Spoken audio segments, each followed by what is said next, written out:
Labas rytas Lietuvos ryto televizijos žiūrovai, su jumis laida Sodas ir daržas ir aš jos vedėja Kamilė Lymontienė. Kad ir kaip bebūtų gaila, vasara visgi jau persirito į antrąją pusę ir metas pradėti ruoštis rudeniui ir žiemai. Tad šiandieną pakalbėkime apie vejos priežiūrą rugpjūčio mėnesį. Dėmesio į ekranus.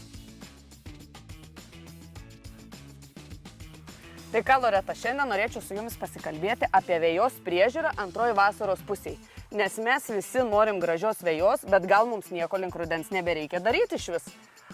Jeigu norim turėti gražią dekoratyvę veją, reikia dirbti nuo pat pavasario. Neužtenka, kad mes pavasarį patręšėm ir ją laiks nuo laiko nusipjauname. Kiekvieną mėnesį yra tam tikri darbai. Tai kokie tie darbai būtų tręšimas? Ne, vien tręšimo neužtenka. Pirmiausia, reiktų aišku įsivertinti veją. Kaip sakau, kiekvienas turim savo sampratą grožio. Vienam gražu, kai vejoje dominuoja tik tai migliniai augalai. Vienskilčiai. Kitiem patinka, kai yra ir dobiliuko, ir gysločio, pienės. Bet gal pašnekėsim apie veją, kur dominuoja miglinis augalas.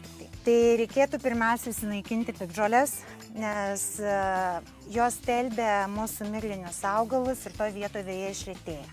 Tai kaip atrodo tas piktžolių naikinimas vejoje? Mes tiesiog jas išravim ar pasitelkiam herbicidus? Čia vėl pagal kiekvieną žmogų, jo supratimą ir norą. Arba herbicidai, arba mechaniškai. Dobiliuko gal mes neįsiravėsim, bet tokias pienės mes galime pasėdėti ir pasirankioti. O Loreta, man iš karto klausimas, aš bent jau taip žinau ir visur taip yra teigiama, kad pjaunant piktžolės išnyksta. Jeigu mes dažnai pjaunam, piktžolės yra neatsparios ir vejoje išnyksta. Ar tai tiesa yra ar mitas? Kai kurie augalai tikrai taip, nes jie visas sprogdinėdami naudoja energiją, pavargsta, kaip sakau, ir taip sunyksta. Bet kitiem dar labiau tai patinka. Šitoj vejoje mes matome nemažai pienių ir jos dažnas pjovimas tikrai neišnaikins, kadangi jos augimo kūgelis yra palei pat žemę. Mes ką nupjaunam, tai tik tai lapelius ir jau čia reikėtų mechaniškai ją iškirsti iš dirvožemio. Ar peilį pasiėmus, ar specialų kirtiklį, jau tokią tikrai tik tai rankiniu būdu mes įsimsime. Tai gerai, Loreta, su piktžolėm susitvarkėm, išsiravėjom. Tai kas toliau, koks sekantis etapas? Reikėtų tada pasižiūrėti, ar reikalinga vejai atlikti skarifikavimą ar aeravimą. Rudenį? Taip.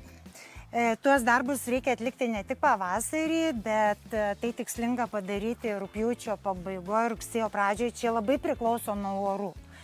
Nes jeigu karštas, sausa, šitie mechaniniai darbai negalimi, nes mes tik tai silpninsim veją ir jinai dar greičiau mums retės ir gali būti blogiau, o ne geriau. O tai gerai, kokie tada punktai turėtų būti atsižvelgiant į orą, ne į datą, bet į orą. Turi būti sausa, kaip sakėt, gana sausa, bet ne per sausa. Dabar, tai pirmiausia įsivertinkim, jeigu mes mulčiuojame, nerenkame žolės ir mes turime nemažą kiekį augalinių liekanų. Tai čia irgi robotukas pjauna ir čia žolė yra nerenkama. Kadangi nėra didelio sąlyčio su dirvožemiu, jinai lėtai mineralizuojasi ir slopina mūsų vejos žolytės augimą ir vystymąsi. Matosi pageltusi va tokiam. Taip, ir netgi atsiranda paretėjimas. Tai turint didelį sluoksnį augalinių liekanų, pirmiausia reiktų atlikti skarifikavimą. Šitas darbas atliekamas dieną, dvi prieš nupjovus veją trumpiau. Reikėtų 3-4 cm aukščių nupjauti ir po poros dienų atlikti skarifikavimą. Jei mes turim dar suspaustą dirvožemį kietą, tada praeinam aeratoriumi. Čia jau po skarifikavimo. Taip. Ir kitas mūsų darbas būtų tręšimas, vejos pamaitinimas. Tai tręšimas jau tą žinom, kad prieš lietų, nes vis tiek kitaip trąšos neištirps. Tai reiškia, tada mes prieš dienai dviem likus iki numatomų, tarkim, kritulių labai gerai būtų skarifikuoti, jeigu reikia aeruoti ir tada jau tręšti. Gerai, dabar apie tręšimą. Tai kokios trąšos turi būti, nes tikrai manau, kad ne tokios pat kaip pavasarį. Tikrai ne. Svarbu atkreipti dėmesį, kad šiuo momentu negalima vejai dėl trąšų su didelio azoto kiekiu. Nes mums reikia stiprinti šaknyną ir augaluose turi dominuoti cukrus, sausos medžiagos, ką daro kalis. Kaip antifrizas, jisai neleis paskui mūsų vejai taip greitai būti pažeista iš šalčių arba žiemos sniego. Tai Loreta trąšos turėtų būti rudeninės su daugiau kalio, kad veja geriau peržiemotų ir paskui pavasarį, kai tarkim būna nutirpstas sniegas, žmonės turi labai didelių problemų. Būna iššutę, būna išplikę, tai jeigu mes rudenį tą veją gerai paruošim, tvarkingai patrešim su to, ko reikia, ar tikimybė mažesnė, kad pavasarį turėsim mažiau bėdų? Tikrai taip. Tai va, matau samanos, čia nėra jos labai daug, tai šiuo atveju gal ir padėtų trąšos, kurios sudaro nepalankės sąlygas samanos vystymuisi ir augimui. Bet jeigu mes turėtume didesnį jos patalą, tikrai vėl būtų efektyvų skarifikatorius, aeratorius. Ir paskui patręšimas, gal prieš tai dar įterpiant ir sėklos. O kai mes sėklą įterpinėjom, va irgi toks klausimas, kiti daro tai kartu su trąšomis iš karto, kad greičiau suskatinti tą augimą, ar tai yra tikslinga? Tikrai taip, nes padėta šalia maistas aktyvina pačios sėklos dygimą ir greitesnį šaknų augimą. Tik tai čia vėl sąlyga turėtų būti drėgna. Jeigu neturim lietaus, tai reikėtų pasilaistyti. Nes kitaip sausros metu gali netgi šalia gulinti mūsų trąša deginti jaunas šakneles. Dar blogiau. Taip, vėl naujas augaliukas žūti. O tai gal tikslingiau net yra tada veją atsėjinėti rudenį, nes rudenį yra didesnis drėgmės kiekis negu pavasarį? Čia priklauso nuo metų ir tai, kokią mes norim problemą ir kaip spręsti, nes pavasarį gali taip pat reikti atsėti, nes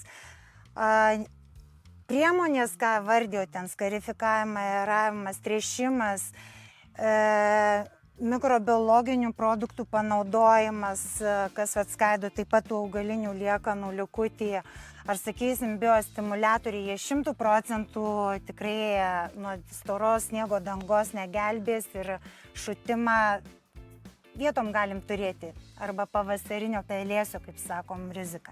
Tai su veja yra taip, kaip jūs, Loreta, sakėt, kad reikia atsižvelgti problemą į orus. Taip. Ir pasirinkti tinkamas priemonės konkrečiam atvejui. Tikrai taip. Tai gal dėčiau akcentus rudenio pradžios, rugpjūčio gale, kad pirmiausiai piktžolių naikinimas, įsėjimas tuščių vietų, reikalui esant aeravimas, skarifikavimas, galimos priemonės kaip biostimuliatoriai ar mikrobiologiniai produktai, kad sustiprinti esamą veją ir paskatinti augalinių liekanų, jeigu mulčiuojam skaidymasi, ir taip praturtinam dar dirvožemį maistinėmis medžiagomis. Ir tai padeda mūsų vejai peržiemoti? Taip. Pavasarį gal dalinai mažiau darbo turėsim? Tikrai taip. Galimai. Tai priklausys nuo žiemos, įšalo ir sniego dangos. O kodėl nebėga? Nebėga? Tas. Ką? Jo, palaukit. Atsiprašau. Jo. Dabar biškį gausi palaukti. Šlapių marškinėlių konkursas. Bandymas. Pavyko. Ką, norėjom pamėginti, gavos kaip gavos. Nieko, gerai, kad šiandien karšta.